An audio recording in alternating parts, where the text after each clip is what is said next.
ఆంధ్రప్రదేశ్ ప్రభుత్వం మరో కీలక నిర్ణయం తీసుకుంది. డిసెంబర్ 15వ తేదీ నుంచి రాష్ట్ర వ్యాప్తంగా ఇంటింటి ఫ్యామిలీ సర్వే నిర్వహించనుంది. యూనిఫైడ్ ఫ్యామిలీ సర్వే 2025 పేరుతో అధికారులు ప్రతి గడపకు వెళ్లి వివరాలు సేకరిస్తున్నారు. వ్యక్తిగత కుటుంబ స్థాయి వివరాలు అన్ని ఒకే చోట అందుబాటులో ఉండేలా ఈ సర్వే నిర్వహిస్తున్నారు. ప్రభుత్వ పథకాలు సరైన అర్హులకు చేరడంతో పాటు ఫ్యామిలీ బెనిఫిట్ కార్డ్ జారీకి ఈ సర్వే చేస్తున్నట్లు ప్రభుత్వం వెల్లడించింది. అలాగే ప్రభుత్వ పథకాలన్నింటికీ ఈ డేటానే ఇక నుంచి ఆధారంగానే తీసుకోనున్నారు. దీంతో ఈ సర్వేలో వివరాలు నమోదు చేసుకోవడం ప్రతి ఒక్కరికి కీలకమని చెప్పవచ్చు. ఈ సర్వే ఎలా చేస్తారో ఇప్పుడు చూద్దాం. ఈ సర్వే కోసం ఏపీ ప్రభుత్వం ప్రత్యేక మొబైల్ యాప్ తయారు చేసింది. ఈ యాప్ ద్వారా అధికారులు ఇంటింటికి వెళ్లి వివరాలు నమోదు చేయనున్నారు. 100% ఈకేవైసీ ఆధారంగా చేయనున్నారు. అలాగే వ్యక్తిగత వివరాలతో పాటు కుటుంబ స్థాయి వివరాలను సేకరించనున్నారు. ఆధార్, మొబైల్, విద్య, ఉపాధి, ఆదాయం, ఆస్తులు, గృహ వివరాలు, సామాజిక, కుటుంబ మ్యాపింగ్ సమాచారం సేకరించనున్నట్లు ఏపీ ప్రభుత్వం తెలిపింది. డిసెంబర్ 15 నుంచి జనవరి 12 వరకు ఈ సర్వే చేపట్టనున్నారు.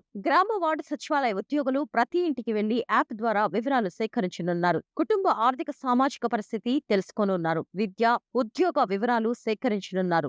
అర్హుల లబ్ధిదారులకు ప్రభుత్వ పథకాలు ఇచ్చేందుకు ఈ వివరాలు ప్రభుత్వానికి ఉపయోగపడనున్నాయి. ఇక ఈ సర్వే ద్వారా పథకాల అనర్హులను కూడా గుర్తించేందుకు వీలు పడుతుంది. కొంతమందికి అర్హత లేకపోయినా ప్రభుత్వ పథకాలు పొందుతున్నారు. ఉచిత వంట గ్యాస్, అన్నదాత సుఖీభవ, పెన్షన్లు, తల్లికి వందనం వంటి పథకాల్లో చాలా మంది అనర్హులు ఉన్నట్లు ప్రభుత్వం అనుమానపడుతోంది. ఈ సర్వేలో వారి వివరాలు కూడా బహిర్గతం కానున్నాయి.